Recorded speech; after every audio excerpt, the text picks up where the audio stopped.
जय हिंद दोस्तों। अग्निपथ योजना यानी जो स्कीम है उसमें होगा बदलाव। संसदीय समिति ने की सिफारिश, यानी उन्हें शहीद का मिलेगा दर्जा और लाखों रुपए मिलेंगे मुआवजा।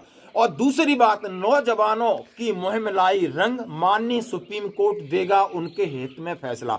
दोनों बड़ी खबरें और दोनों सेना से संबंधित है। एक बहुत बड़ी खबर जिसमें सबसे पहले एक बहुत बड़ी कंट्रोवर्सी बनी हुई थी, यदि कोई अग्निवीर शहीद हो जाता है तो उसके शहीद का दर्जा क्यों न मिले। आखिर क्या उसका दुख नहीं है? क्या उसकी जान नहीं है? उसके माता पिता को अधिकार नहीं है? क्या एक इज्जत भी नहीं दे सकती भारतीय सेना? या सरकार ने ऐसा नियम क्यों बनाया जहां भारतीय सेना को जवाब देना मुश्किल हो जाता है? लेकिन अब ये संसदीय समिति ने इसके लिए अलग एक सिफारिश की है। और दूसरी बात यह है कि 1.5 लाख यानी जो भर्तियां पेंडिंग थी वो मामला पहले आपने देखा होगा सड़क पे था, सड़क से संसद, संसद से सुप्रीम कोर्ट, और जाने माने वकील यानी पहले कानून मंत्री और सलमान खुर्शीद ने ये मामला सुप्रीम कोर्ट ले जा गए। उन नौजवानों को भी मिलेगा न्याय। ये दोनों चीजें हैं, ये आश्वस्त है और खुशखबरी है। यानी हमारे इसी परिवार से लोग आज रोडों पर बिलख रहे हैं और उन्हीं में से हैं जो अग्निवीर बन के तो चले गए, लेकिन शायद जब उनके साथ अनहोनी होती है तो वो उन्हें सम्मान नहीं मिलता। इसके लिए क्या संसदीय समिति कर रही है और क्या इसकी रिपोर्ट है, क्या अपडेट है, यह हम सबके लिए खुशखबरी है और एक सम्मान की बात है। ड्यूटी के दौरान बलिदान होने वाले अग्निवीरों के परिवारजनों को सामान्य सैनिकों की तरह पेंशन और अन्य सुविधाएं मिलनी चाहिए। संसदीय समिति ने ये सिफारिश की है। मौजूदा प्रावधानों के अनुसार ड्यूटी के दौरान बलिदान होने वाले अग्निवीर के परिवार को अभी सामान्य सैनिकों जैसी सुविधाएं नहीं मिलती थी।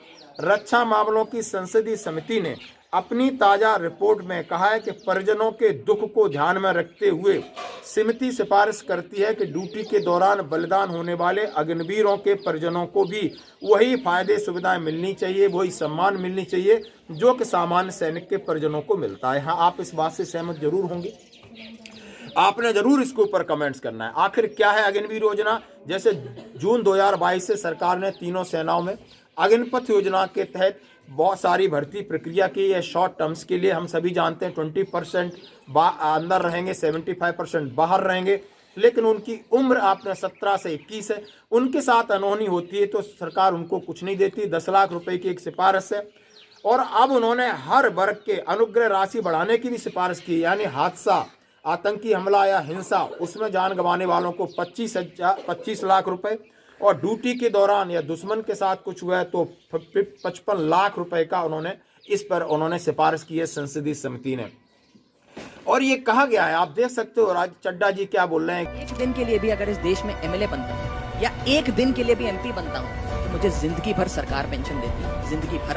आप उस सैनिक को, युवा को कह रहे हो 4 साल रक्षा कर, सर्वोच्च बलिदान देने की भी नौबत आ सकती है, लेकिन 4 साल बाद हम आपको सेना से बेदखल कर देंगे। ना पेंशन, ना कोई सहूलियत।